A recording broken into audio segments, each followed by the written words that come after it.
आगामी 1 जून को सोनभद्र की लोकसभा सीट पर होने वाले चुनाव के मद्देनजर अपना दल एस की मुखिया अनुप्रिया पटेल ने सोनभद्र का सनसनीखेज दौरा किया। सोनभद्र नगमा के कहरोल में जनसभा को संबोधित करते हुए अनुप्रिया पटेल ने कहा कि मैं पूरी यूपी में प्रचार कर रही हूं।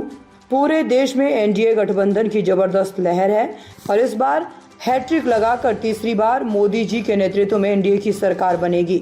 अनुप्रिया पटेल ने लोगों से अपील करते हुए कहा है कि पहले 2 चुनाव से ज़्यादा इस बार वोटिंग करने के लिए आगे आए और यूपी में एनडीए को 80 में से 80 सीटों पर विजयी बनाए। अनुप्रिया पटेल ने एनडीए गठबंधन की तारीफ करते हुए कहा कि एनडीए को छठे चरण से पहले बहुमत की सीटें मिल चुकी है। आदिवासियों की संस्कृति को सहेजने के लिए पीएम ने जनजातीय दिवस मनाना शुरू किया है। जनजातीय वर्ग को टारगेट करते हुए उन्होंने ये भी कहा कि पीएम मोदी ने सोनभद्र से जनजातीय संग्रहालय बनाए जाने की स्वीकृति दे दी है। लोकसभा रॉबर्ट्सगंज की प्रत्याशी रिंकी कौल के संदर्भ में उन्होंने कहा कि रिंकी कौल बहुत ही चुनौतीपूर्ण परिस्थितियों से सार्वजनिक जीवन में आई है और उन्हें एक प्रेरणा के रूप में देखा जाना चाहिए। महिलाओं को उनसे प्रेरित होकर आगे बढ़ना चाहिए। प्रत्याशी रिंकी कौल को जिताकर आप सभी सांसद भेजने का कार्य करें। उन्होंने जनता से अपील करते हुए कहा कि एक आदिवासी को संसद में भेजकर संदेश देने का काम आप जनता को करना चाहिए। आप सभी अपनी प्रत्याशी रिंकी कौल को वोट करके भारी से भारी मतों से विजयी बनाएं। साथ ही अनुप्रिया पटेल ने लोगों से अपील करते हुए कहा कि 1 तारीख को अपने घरों से निकलकर मतदान स्थल पर जाएं और कब प्लेट के बटन को दबाकर अपना दलित की प्रत्याशी रिंकी कौल को विजयी बनाएं। अनुप्रिया पटेल की इस सभा में भारी मात्रा में भीड़ देखने को मिली। साथ ही प्रशासनिक जमावड़ा भी चुस्त दिखाई दिया। सोनभद्र से प्रमोद कुमार की रिपोर्ट। युवा पीढ़ी को आगे आना चाहिए और परिवार की अगली पीढ़ी को उन्होंने आगे किया। आपके बीच में चुनाव के प्रत्याशी के रूप में भेजा। बहुत कम परिवार होते हैं जो अपनी पुत्र वधू को आगे करते हैं, अपनी बहू को बेटी समझ के आगे करते हैं।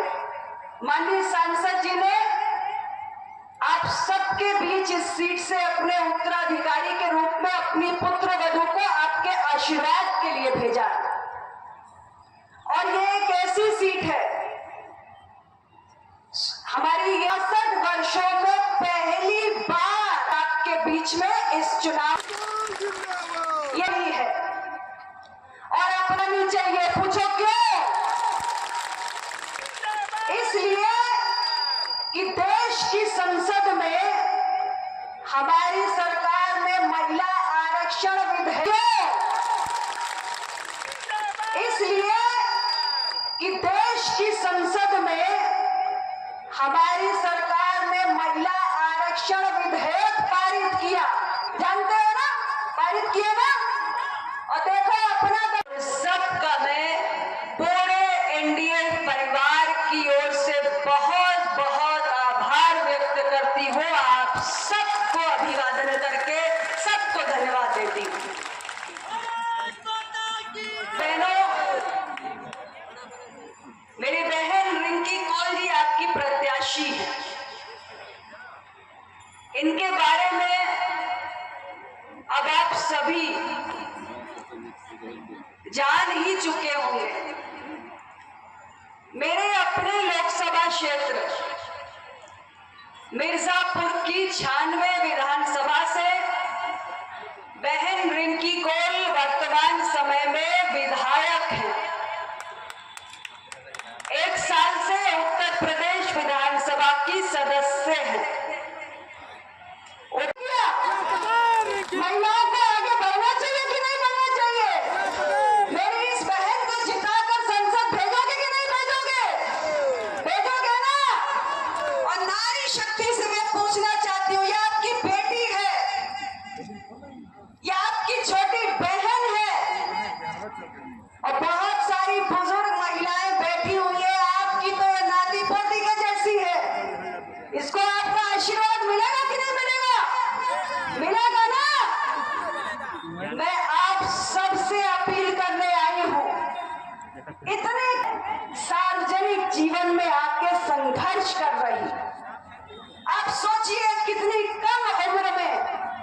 ईश्वर ने कितना बड़ा अन्याय किया है।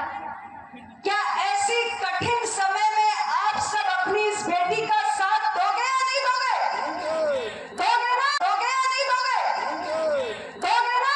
बहन रिंकी कौल बहुत चुनौतीपूर्ण परिस्थितियों में सार्वजनिक जीवन में आई।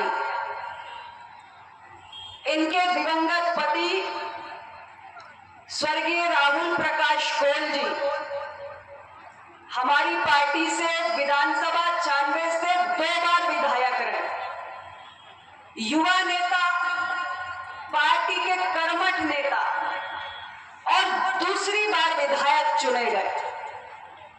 लेकिन दूसरी बार विधायक चुने जाने के बाद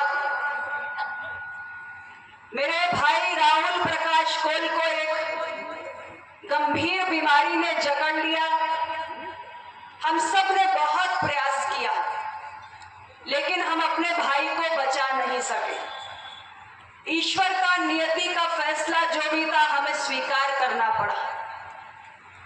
ऐसी कठिन परिस्थितियों में स्वर्गीय राहुल प्रकाश कौल जी की धर्मपत्नी, जो कभी सार्वजनिक जीवन में नहीं थी, कभी किसी सार्वजनिक ताज़ा खबरों से जुड़े रहने के लिए हमारे चैनल को सब्सक्राइब करें और बेल आइकन को दबाना ना भूलें, ताकि हर खबर की नोटिफिकेशन आपको मिलती रहे।